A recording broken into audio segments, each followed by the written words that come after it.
These are instructions for the Strutmasters rear strut conversion installation for the Mercedes S600. These instructions will fit year models 1992 through 1998. First, access the trunk of the vehicle to remove the upper shock mounts.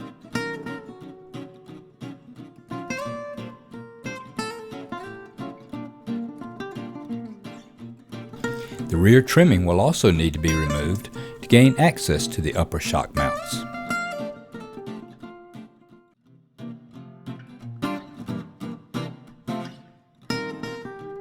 Next, locate and remove the nut on the upper shock mount.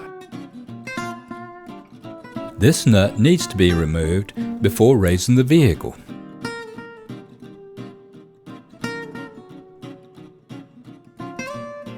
You will also need to use an Allen wrench during the removal of the nut to prevent the shock from spinning. Once the upper mount nut has been removed, the vehicle can be raised to remove the bolts that hold the lower shock. Once the vehicle is safely secured on jacks, remove the rear wheel. And always remember that safety is an issue.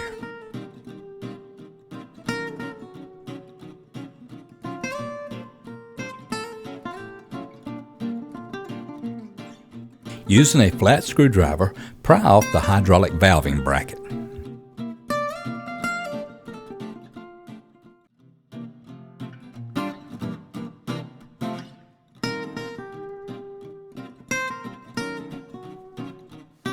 Now bleed the hydraulic pressure from the shock by opening the valve.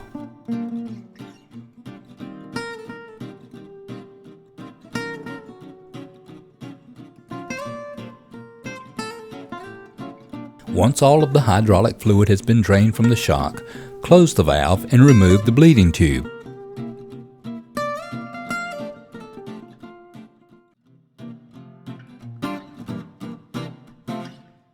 The valving bracket arm needs to be tied so that it is facing horizontal to the ground.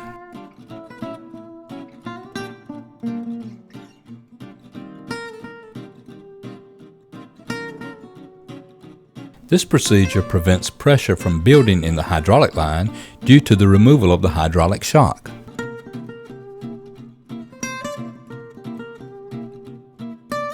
The arm will remain in this position permanently.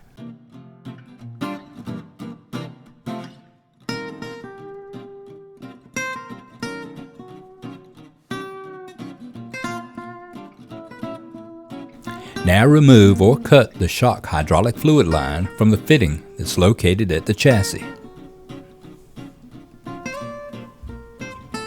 Always wear your eye protection during this procedure.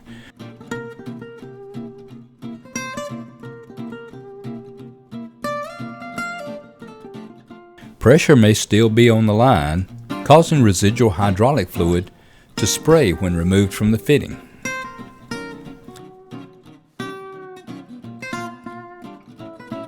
Now use the brass cap supplied with the new kit to cap the end of the existing line.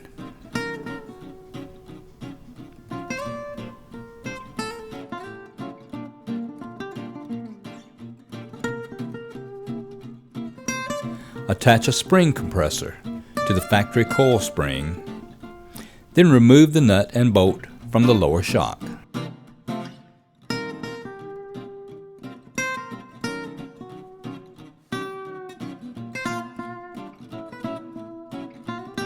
Now remove your factory shock from behind the brake line. Wear your eye protection. Remember that residual hydraulic fluid may still flow from the cut line.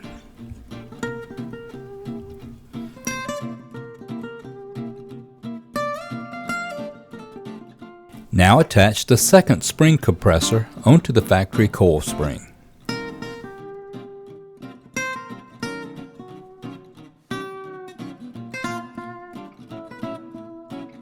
Tighten the spring compressors and ensure that both sides are snug. This helps to ensure that the spring is not putting pressure on the control arm.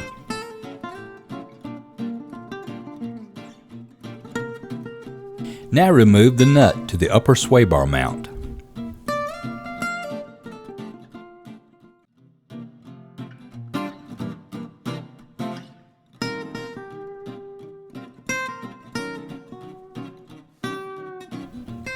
Next, remove the nut on the lower sway bar mount.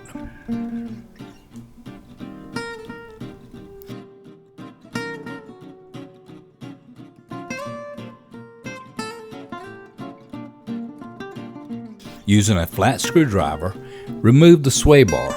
Be careful. The bar may drop once it has been disconnected.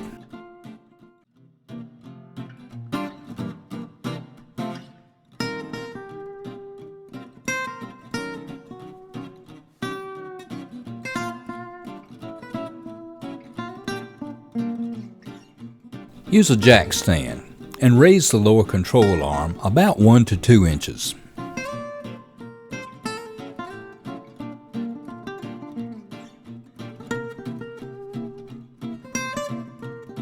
Check the spring compressors to ensure that they're still tight and retighten the compressors if they have become loosened.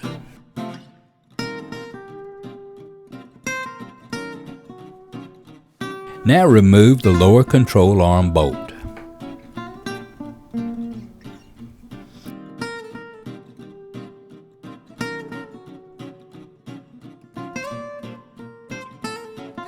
You may need to adjust the jack under the control arm for easy removal of the bolt.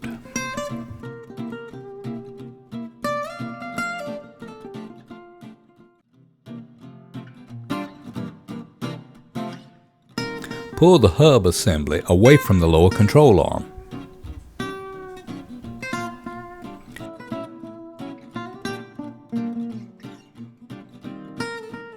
Once the hub assembly has been cleared, the control arm can be lowered.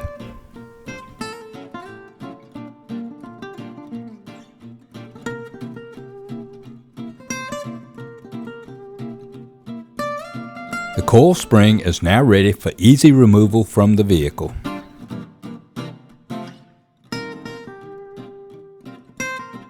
Locate and remove the rubber isolator that's on the old spring.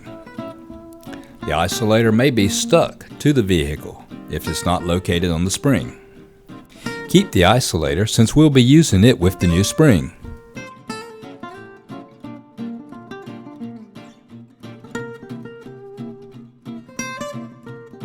Now remove the coil spring suppressors from the old coil spring.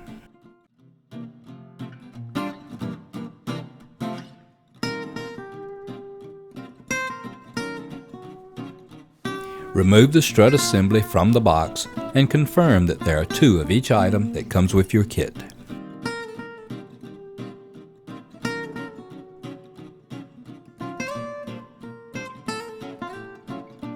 Locate and separate the puck, the bolt, the nut, and the washers from the kit.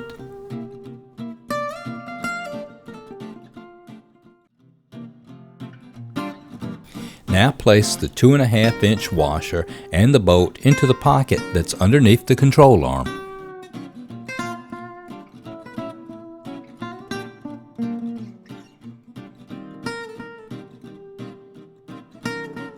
Install the black puck, the large washer, the lock washer, and the nut onto the large bolt and tighten the nut.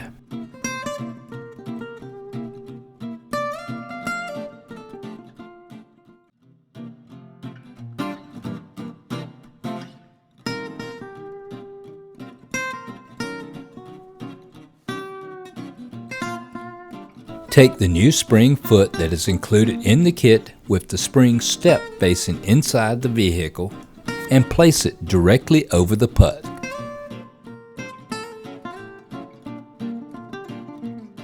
Notice that the new coil spring has a flat part. This will always go in the up position.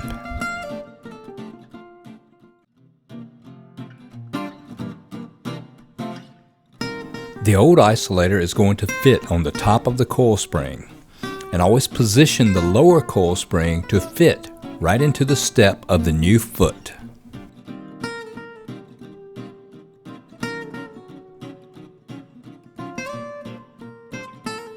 Attach your 2 coil spring compressors to your new coil spring and compress the coil spring about 2 inches.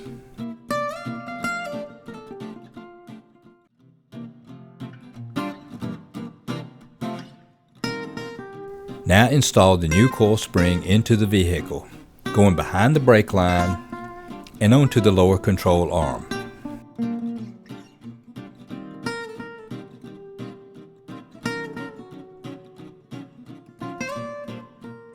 Always ensure that the coil spring is sitting properly on the rubber foot, and raise the control arm by placing a jack under it.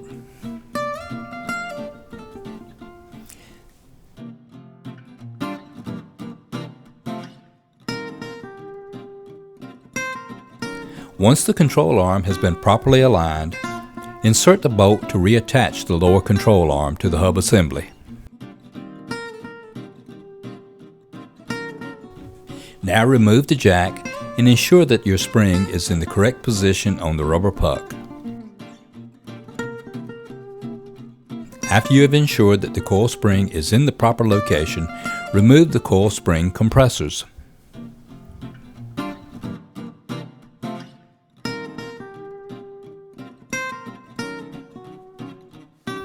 Now it's time to reinstall the sway bar link by working it through the hole in the bottom of the control arm.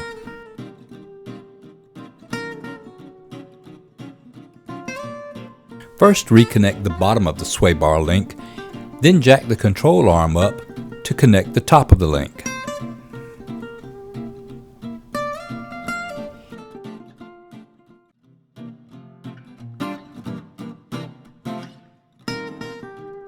Now remove the jack and tighten the control arm bolt and both upper and lower sway bar links.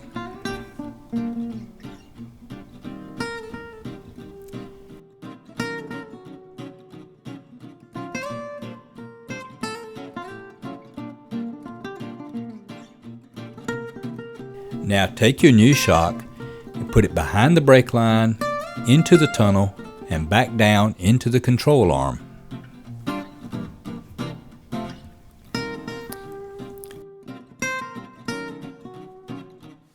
First, reconnect the lower shock by inserting the shock bolt through the control arm.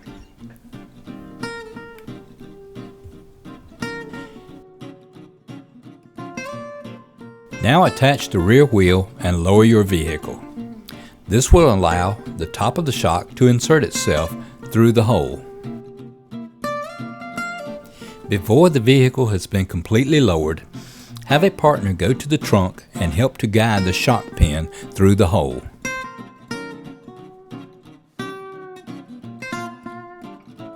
Now attach and tighten the nut to reconnect the top of the shock.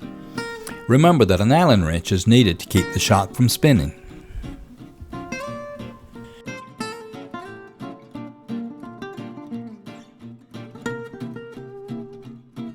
Now it's time to reinstall the trunk interior panels.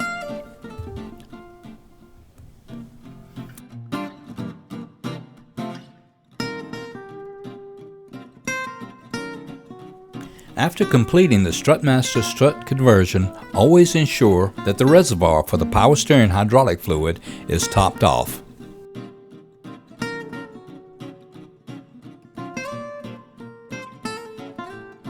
Access the hydraulic fluid reservoir at the door located in the valance panel under the hood of the car.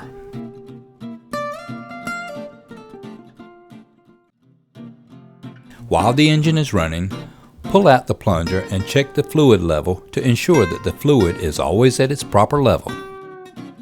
Never use anything but approved Mercedes oil. Check your owner's manual or call your local Mercedes dealer for further information. This completes the installation of the rear Strutmasters Conversion Kit for the Mercedes S600.